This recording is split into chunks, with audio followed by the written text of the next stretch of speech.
With every purchase of Loupes, you'll receive additional nose pads to replace old or worn-out pads. To remove the worn nose pads, simply slide each pad down along the metal prongs until they are fully removed. Whether you choose to use the saddle-style nose pad or individual nose pads, they will both need to be oriented in the same fashion when mounting your new nose pads.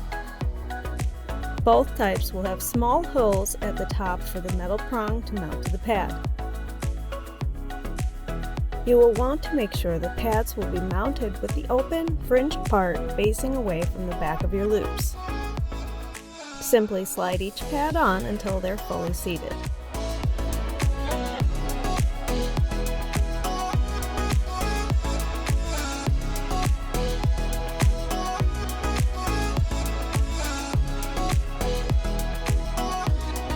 Thanks for watching.